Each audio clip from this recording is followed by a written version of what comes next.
Usakhulumile Mkhize, cishe ukhuluma cishe waqeda.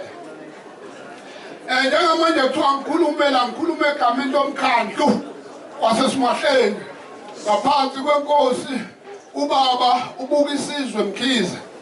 Lapha ubaba umfowethu umngani wami ekade eyinduna khona. Kuyiqinisa ngasilifihle lelo ukuthi mina noSqumfe besizwana.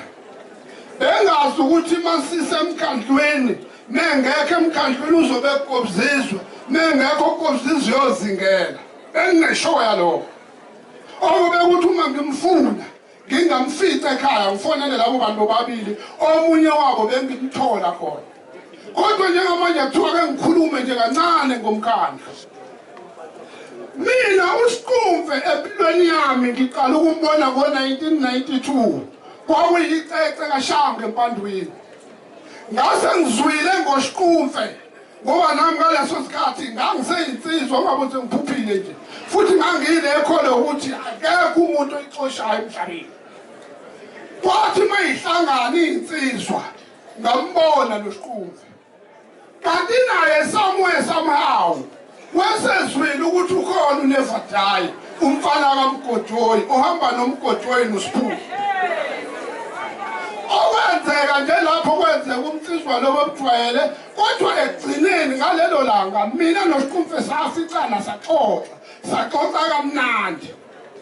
Ngifuna ukukhuluma iqiniso njenganomtesa. Mina ngaze uSqumfe ngingakamboni ngimbonela ukuthi ngoxoxa kamnandi naye. Ngangazi ukuthi mangimbona kuyofanele sikhulume isiqhele. Kodwa ngoba uNkulunkulu uyakwazi ukuhlanganisa izinto zakhe. Thina noSqumfe kusukela ngalelo langa sibonanile saxoxa kamnandi.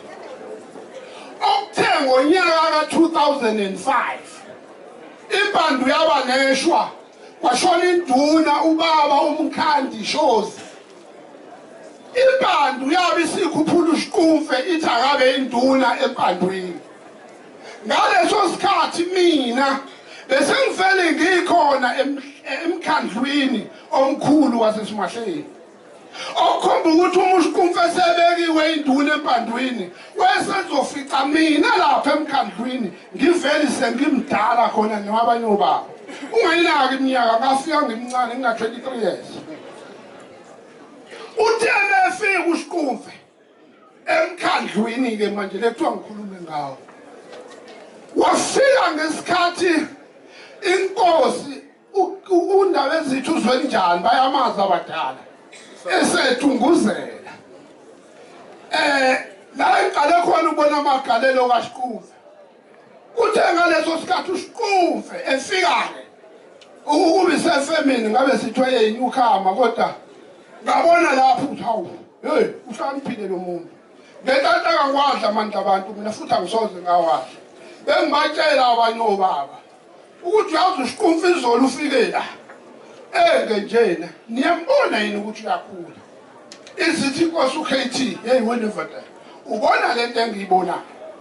Ukhulile uSqumfe bantu basekhaya. Ukhulile sikhona. Yonke imikhandlu inezivunguvungu zayo. Zonke izizwe zineyinkinga zabo. Bonke abantu baneyinkinga zabo. Kodwa engazi mina ukuthi uma inkosi sekwenzekile yangifonela ngoba nginayinhlahla yokufoneleka. Uma umbala njengami ufonele kanjani. Yangifonela yathi wena mfatayo. Othi makwenzeka usebenzela ngaseThekwini udrive uzila. Ngidrive ngempela ngifike enkosini. Yothi mayisiqedwe ukusho bese ngithi yabona lo manje indaba ezithi. Umuntu engikholwa ukuthi lento izolunga. uSqumfe ithi inkosi uKT mlande nevadayi ngimlande. Uma uSqumfe ngisho ngathiwa beseplaneni ngimalile ukobzizwe ngababalade zingela nabo bebengelutho uma selithe izwi lenkosi uSqumfe yafuneka. uSqumfe bekasuka esiphingo esuke la ePandweni esiphingo eyokulosela ingane zakhe.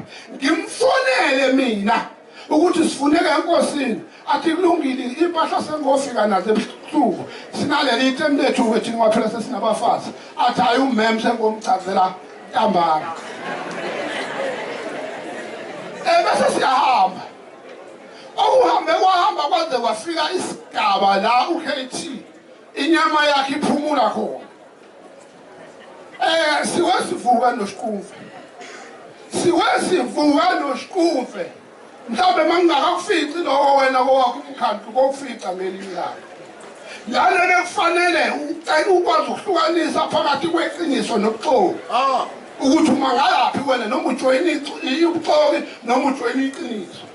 Sawa sivuka noSqumfe ngenhlanhla ngamandla kaSqumfe ngenhlanhla. Mina ngikhuluma namhlanje ngoba esethula njengoba abanye ngiyazi bakhuluma ngoba esethula wafanele sikhulume ngamnandi ngomuntu engasezwe ngingazi ukuthi animtsheli ngale phela ngenhlanhla ngobukhona bukaSqumfe ngomhla ka-8 December 2021 uHulumeni waKwaZulu Natal wasinikeza inkosi esimahleni.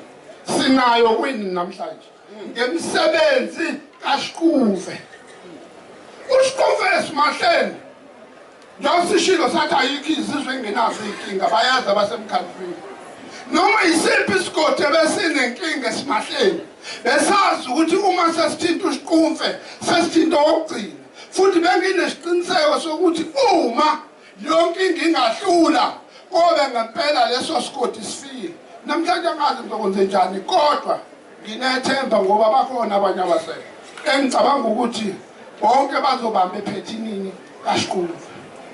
Ngiyazi insizwa zakithi bengikhona iqalwa lento, bengikhona ingakaqalwa lento, izoqalwa lento.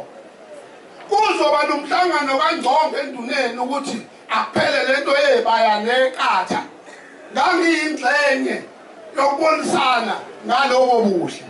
Ngenxa yokusebenza ngangasekho kaNgqongo phela ngisenengane ezincane ezithembele kumina. Bangekho kaNgqongo kodwa uNgqongo wangixoxela ukuthi uhambe kahle waphela umhlabuhlangene. Waqala umhlaba uhlangene. Asisenenkinga sesingena noma yikephi sesigiya noma yikephi sidla inyama noma yikephi. uSqumfe lolele ngineqiniso ukuthi lokuzana. Yes ayikho umuntu ongenalo ichashazi lakhe. Ngiyavuma ngabe angiphilile ekhaya mangase namhlanje ngimemeze ngithi mina nimbone nje uSqumfe bemhlophe ngabe nginenzile. uSqumfe benabo ububi bakhe kodwa angakaze mina ngikhombise bona. Uke wathi uma ekhanya mekhuluma la uSqumfe uke wazanywa hayi ukuthi ubezanywe eblashwa bezanywa ngoba befuna umphambanisa nemvula njengoba egcine ephambene. Kodwa into ebishiwo uSqumfe mase sixoxa ukuthi sizokwenza njani. Athi uSqumfe ayikho into engizoyenza mina ukuphela mina ngizolinda ozongishaya mangishayeka ngoshayeka kodwa akulula ngishayeka ngithi khabazela amaxo ngiyazi khona la manje. Amaxo ngiyazi alalele namhlanje. Amaxo ngiyazi amanye ayajabula. Into ebuhlungu-ke ngexo nalo ngiyadlule odabuke okwangempela. Into engizoyisho-ke manje, into engizoyisho ngicelaniswe kahle-ke manje angisasho egameni lomkhandlu. Sengisho njengawo never die wakashange Embumbulu owokuzalwa leMbumbulu osenesiqiniseko futhi uhamba leMbumbulu. Ngeke mina ngisahamba kulelizwe angakhile ngale ndlela ngathani icabanga. Ngakhe ngendlela ukuthi angikwazi ukuvele kusese ngithi ngiyaqala. Sitizwa zakithi omama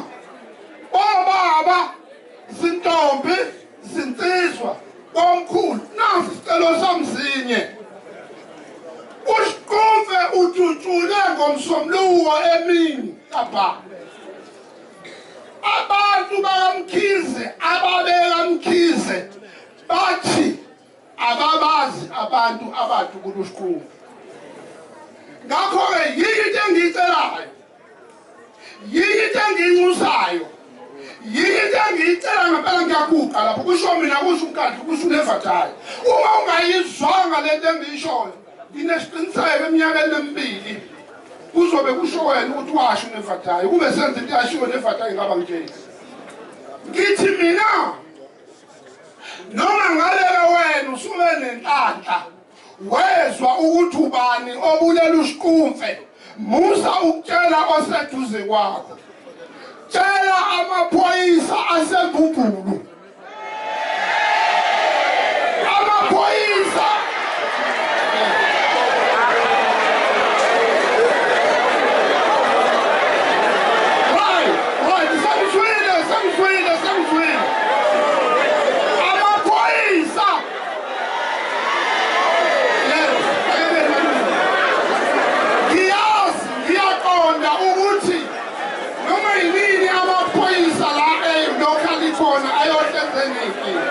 ngizokala ukuthi one-information ngokufa kaSqumfe athintane nomasteshi kuphela, ngoba ungabezwa bekhala kanje becabanga ukuthi ngiyaphela. Kusasa kuzothi masekufanele yena afise ngathi amaphoyisa asengagijima, kanti ngathi ngichaza mina ukuthi ungakhulumi nomuntu oseceleni kwakho ngokufa kaSqumfe, khuluma namaphoyisa. Amaphoyisa akwazi ukukhuluma ngoba uzothola ukuthi mhlawumbe manje sebefikile ku-5 abantu ekuthiwa babulela uSqumfe, kanti uSqumfe shosho akabulawa ngabantu abawu-5. Amaphoyisa akafundele ukwazi ukuthi ahlunga kanjani ukuze kuphume iqiniso. Uthi ubaba uGomziswe uyojabula uma kuphela inyanga abantu ababulela uSqumfe sebeboshiwe. Mina kube kuyangami bengizojabula uma kuphela isonto abantu ababulela uSqumfe sebeboshiwe. Kodwa njengoba ngithi njengamanje nombanje loyo alale wamphupha kabi ethi uyena obulela uSqumfe, kuzoba inkinga ukuthola abantu ababulela uSqumfe. Ngiphinde ngicele futhi insizwa zakithi, ayikho idraw ekufeni komuntu. Akusho ukuthi njengoba ningangotshani namhlanje, njengoba kubuhlungu kangaka namhlanje, asitheni thina umuntu obulela uSqumfe nathi sombulala. Ngokugcineni ngisho singababulala babe u-15 noma babe u-20 noma babe u-100 kwasho isikhulu. Akukho la uSqumfe ezovuka khona, akukho la ezovuka khona uSqumfe. Ngakho ngiyacela mina ukuthi asitetele umthetho uthathe indawo yawo, siboshwe izinja ezibulele uSqumfe. Ngoba iphutha lizokwenzeka, bayalaza bomdabu leMbumbulu. Ngithe ngokuzalwa leMbumbulu eyesithathu le Nduna efa sengile Embumbulu, sengibhekile nami nafuthi sengigijima. Abantu bafabaze babe u-13 bonke masebefile, hayi besaphila. Kuthiwa uyazi kubulawa ubani, ubulawe ngephutha bebeqonda ubani. Akasabuyiseli lo muntu ofe ngephutha. Ngicela thina abafowethu, kakhulukazi manje thina sesifundile, amsori ukukhuluma iqiniso, izinto sesicabanga namhlanje sicabange nekusasa. Asingathathi mawala ngodaba lukaSqumfe.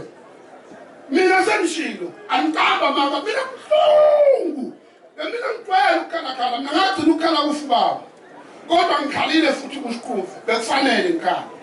Ngakho angicabangi ukuthi khona omunye umuntu ozothi usedinwe okudlula mina.